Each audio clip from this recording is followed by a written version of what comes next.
So far in Season 2, we have been paying close attention to the big league squad, but the future of our organization still very much so stands with the farm system, and today we will be focusing solely on our minor league affiliates, getting some debuts in here today, and we'll be starting with AAA, where Chase Dander will be making his first AAA start here. The first ever at bat goes deep to right center field, and it leaves the park. A home run allowed in the first at bat of his first AAA game. Dander was really incredible in AA last year, getting the call up to AAA to start this season, and a rocky start for our hopeful future ace. Very next play is fly out to center for the first out of the ball game. That'll bring up Profar, hitting in the 3 spot. Another one hit to the outfield, gloved over there in left field for out number 2. 11 pitches in. Dander. This one struck again to the outfield. Hannah in pursuit, and he gets it. So a home run and 3 fly balls. The Space Cowboys getting a decent bit of contact on these Dander pitches today, and it'll start again with another fly out here. At least these guys are getting more underneath it than that first play, and Veen had to give a bit of chase to that one, but does glove it before it can hit the ground. So 2 outs in here to the second, and we're going to get a 1-2-3 inning from Dander. So far, all 6 outs have been flyouts into the outfield, and we're going to get another one here. Do you like flyouts? Then you probably like this game. 9-hitter here. Gonna get it straight to second base. And our infield makes the first play of the game. Top of the order back up for the Space Cowboys. Dander, pitch low in the zone, hit pretty much directly at the left fielder. Will be another scoreless inning for Dander.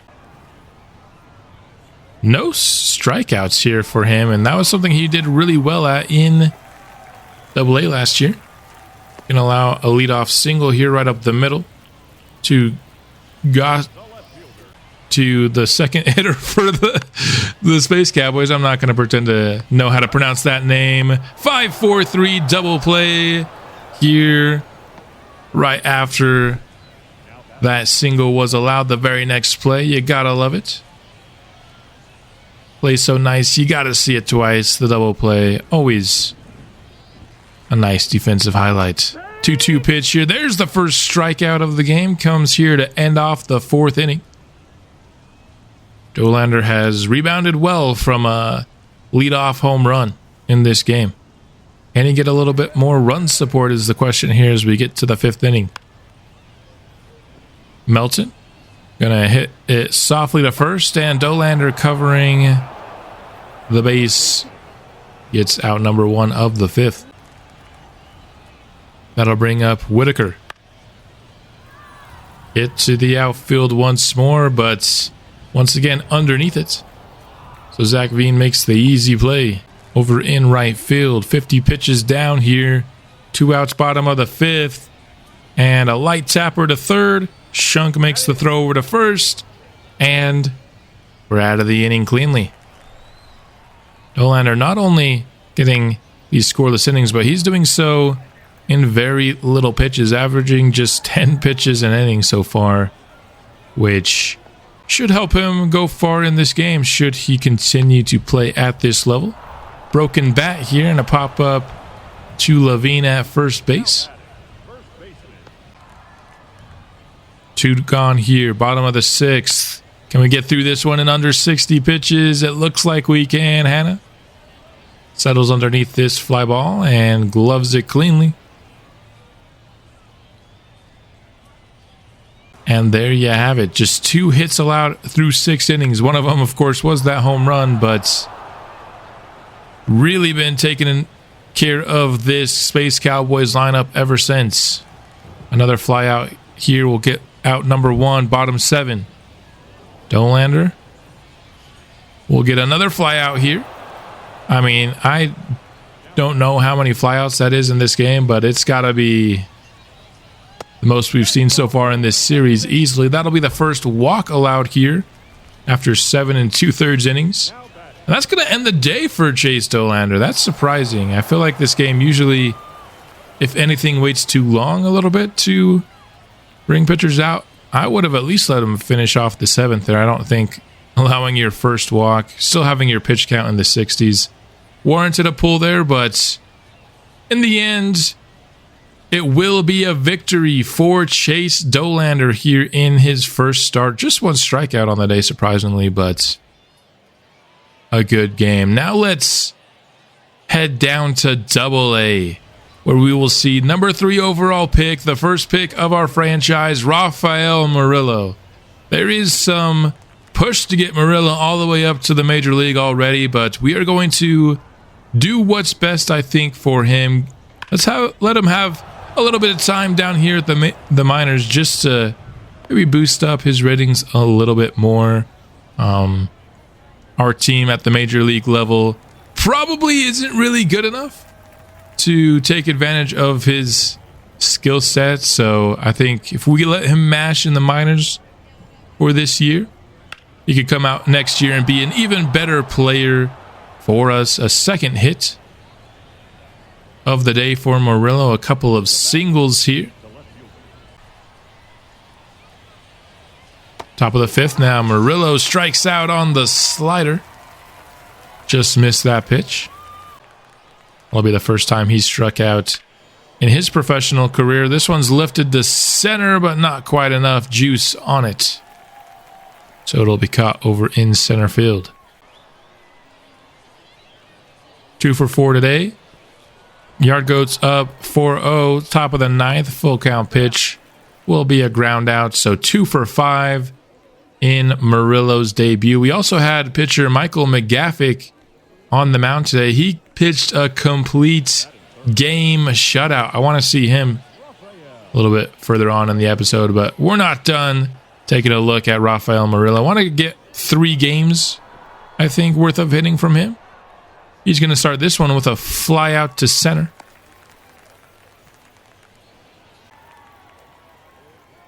Top of the 3rd now. Yard goats up 2-1. Murillo into foul territory. Gets out again. 0 for 2 to start today. Top of the 6th now. Hit sharply to right field. That is fair. Should be extra bases for Rafael Murillo. His first double as a professional. He slides in safely to second. Got a lot of that ball there. Curving. Thought it might go foul for a moment, but it does drop in just fair. And his first extra base hit of his career. Top of the 8th. Yard goes now down by a run, and he hits it in the very similar spot once more. Into second, sliding once again, and it's a second consecutive double. Also 2 straight games with multiple hits for Murillo. He's off to a strong start. Would love to see his first professional home run today if we could. But so far already showing some good hitting for us, but strikes out on the cutter outside the zone here to end the inning. But the Yard Goats would eventually pull out the victory in this one. So a strong 2-0 start for our Double-A affiliate. I feel like our Double-A team is going to be pretty good this year. They've got a lot of really exciting prospects. Not all of them will likely stay in Double-A for all year, namely Rafael Murillo. So here's a first look at the draft class for this season in week 1. You see third baseman that could be really good here in Steve Cruz. Looks like he has a lot of power in him. Another third baseman here. So very top of the draft. There's a lot of third basemen. The first guy only has, a 10-point gap between his overall and potential. So I don't know if I love that. But these other guys here, I'm really liking this third base position. I usually never scout position players, as a region. I always scout them individually. But this third base class is really strong, and it could be worth doing. But just for the most part, how often are you going to find at least 3 good players at the same position in the same region? It's just not very likely, so I'll still stick with going individual players here. For the time being, we'll do starting pitchers international as well as discovering international pitchers, as we always do. So, with week 1 of scouting down the books, let's get back to our third and final game here with Rafael Murillo. Still hoping to find ourselves his first home run. Not going to find it here in the first inning as he flies out. Top of the fourth, back up to the plate. That one's hit well into the outfield.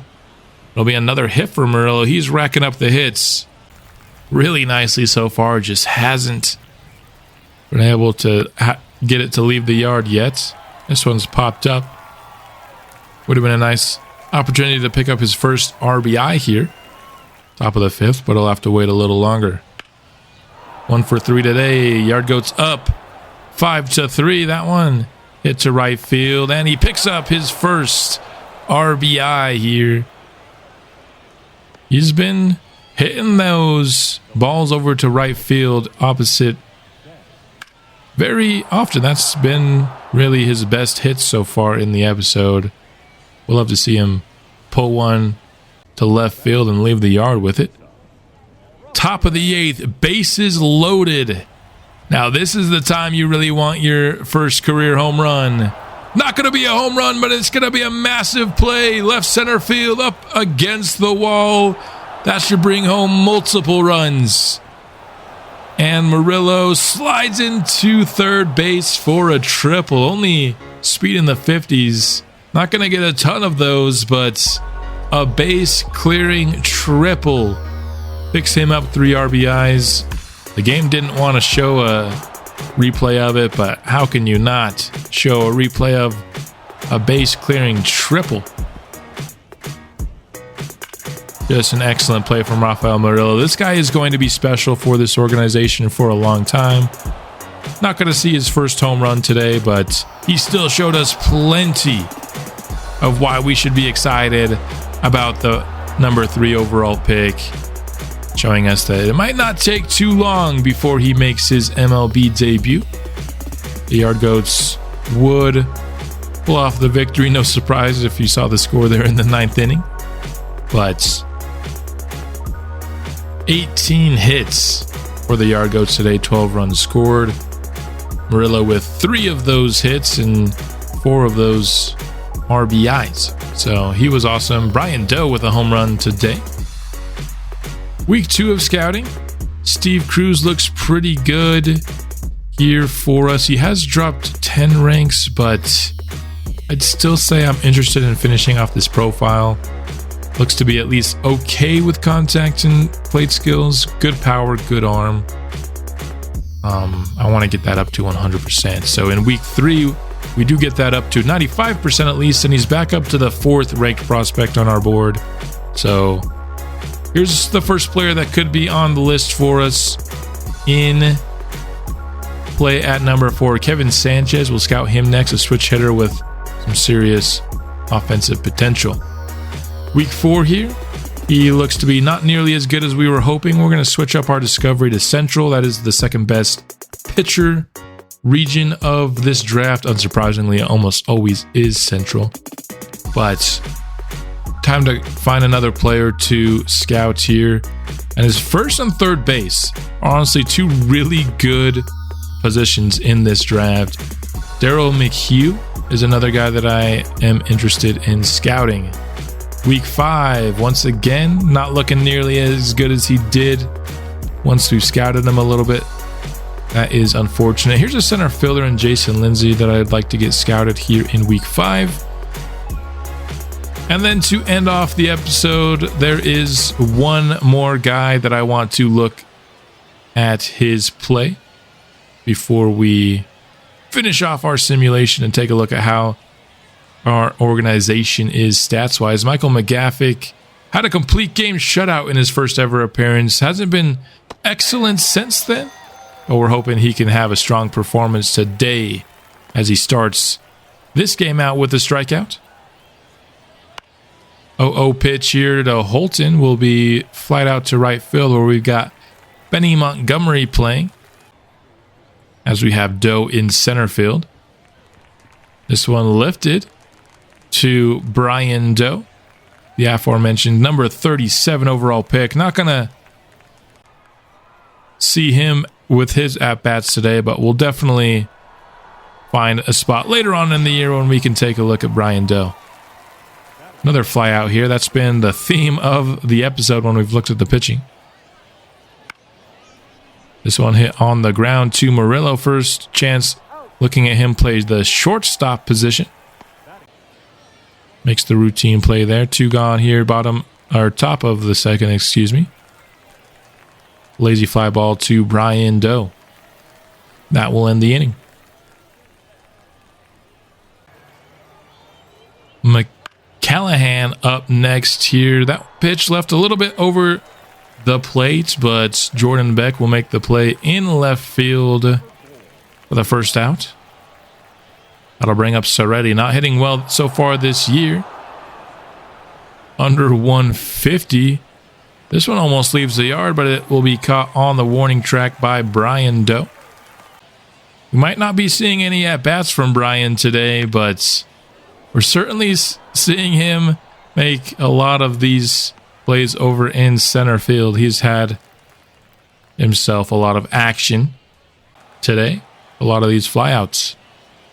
Top of the fourth, still no runs scored on either side. Malgeri here is going to get the first hit of the ball game. We had a 3-inning no-hitter from McGaffin, but the leadoff double will break that up. Holton up to the plate. Another ball struck well into the left field, and Jordan Beck can't corral it. That'll bring home a run. So one batter after the no-hitter was broken up, the shutout was broken up as well. First run allowed here of the ball game. Not a strong start for McGaffin. How can he respond? At 22 years old, we're hoping that he can have a quick, rise through our minor league system, as Murillo struggled to handle it initially. Still gets the throw on in time. Pitching clutch is something that McGaffin struggles with. So want to see how he performs here under pressure. Gets 2 outs in a row here after allowing his first run. Need one more. We can get out of this inning only allowing 1 run. I think you can count that as a win. Sharply through the infield. Diving play made by Murillo. But the throw is not on time. That would have been a sick defensive play at shortstop for Rafael Murillo. Still really impressive diving grab. Just didn't quite have the arm to beat the runner. He has a good arm, but not a great one yet. I think he can develop into a great arm at some point. Gold right up the middle. Gonna lead another runner home. 2 outs here now. 2-0 for Erie. Callahan drops it into center field. Should score another run, and it does. Men on first and second. And this is the problem with McGaffin. That pitching clutch is really low, so you have a chance when you have all these at-bats with runners in scoring position to really tank an outing in a hurry. 2 more runs. A 5-run 4th inning allowed here. And he had a no-hitter through 3 innings, and now he's not even lasting through the 4th. So we're seeing a little bit of what causes McGaffin some problems here.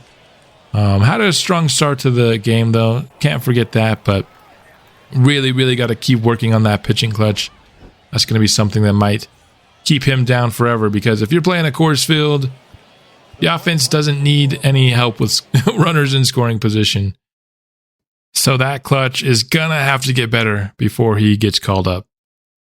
Here in week 6, Jason Lindsay has so far held his ranking. Doesn't offer power, but pretty much offers everything else. So I'm interested in finishing this profile on him.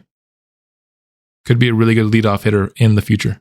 We've simulated a bit this episode, so let's do our first stat check-in as we are about halfway through May here, thereabouts. And that's, enough data to see how somebody's doing, see how the progress is on the ratings. Murillo has gone up 2 overall, doing quite well against lefties, but +4 to both contact and power. Durability is up 2, which we really like to see as well, but just everything's up, nothing down for him, which is nice to see. We got Chase Dander, not going up a ton, but he's been playing really well. Under 1.2 whip, under a 2 ERA, really solid. Ethan Salas, somebody that we'll definitely be checking in on at some point this season. Just missed there's a lot of guys that I wanted to check in this episode, can only do so much, but he's hitting 282, has a couple home runs, -2 disciplines, kind of unfortunate, but +4 contact lefties, hoping him become more of a balanced hitter. In terms of other prospects, Zach Veen hitting 254, +4 power lefties, -1 power righties, so back down into the 50s there. He's hit 3 home runs so far in 126 at-bats. Further down with more prospects here, Kyle Brown is struggling, -1 contact versus righties. Going up in 1 for both of his powers. Still has not hit his first home run professionally, so not his strongest starts. Sterling Thompson, 374 with 4 home runs. Despite that, he is losing power somehow. But seeing as how he's 23 years old and hitting this well in his first 100 at-bats, I think we got to call him up. I mean, that's really, really good. So let's see. He might be on the fast track towards the majors at some point. Not going to rush him by any means, but if he can continue to have a strong season at AAA, then this is a guy we could see make a debut sometime soon. Let's put Aaron Schunk down to AA to switch those out. Brian Doe here, over 300 despite not being a contact hitter at all. He's getting +6 total to his contact, +3 power righties, -2 lefties. You'd think he'd be mashing lefties, but he's just becoming a little bit more well-rounded in his power. Nothing going up in terms of fielding or plate discipline yet, but very strong start for Brian Doe as well. Another guy that I really want to hop in and focus on one of these next few episodes. At the MLB roster, just looking for people who are performed well. Dwayne Underwood has been a good closer for us. 9 saves, no blown saves yet. ERA and whip are the same. Overton continues to be strong for us. He's going down just by nature of him being old, I guess. Devin Smeltzer, these 2 pitchers, so far our pitching is looking pretty good. Lamet here not looking nearly as good. Kevin Newman batting above 250 here, has a few home runs. That's pretty solid. Bliss up to 261, has hit a homer. Cerny struggling, Rodriguez struggling, Beck struggling, Lipscomb has not played, Santana really struggling, Enlow struggling. Cavadas, pretty good here at the plate. That's what we really got him for. He's not going up anything. So our first few pitchers made pitching look good, but the further we go down, the less good it looks. Perez doing well. He's about, getting about 50% of the catcher time. Kobe Thomas has unfortunately cooled down a lot, down to 215, currently in a cold streak. Of course, was excellent in the first 2 episodes and to start the year in general. Chavis has hit a couple home runs. Locklear is at 6 home runs, which leads the team. And there you have it. A couple good pitchers up top. Locklear, I'd say, has maybe been our best hitter so far, 264 with 6 homers. And there is where we're sitting standings wise. We are 12-29. No surprise in last place here in the National League West, and we have the fewest wins total in the National League. We have the fewest wins in the league. We are tied with the Athletics for the worst record in all of professional baseball, which is no surprise. We are a Rule 5 team. All we're really looking for out of the Major League team this year is, can we find a couple of diamonds in the rough? I think that's the goal. And we'll see as the season goes along if we can have somebody break out or continue to look good. But that is all I've got for this episode. Hope you enjoyed taking a look at the prospects and the draft. Maybe we'll get to the draft in the next episode, all the way up to it. I'm not saying we'll have the draft. We'll decide that once I start recording, but I'll see you then.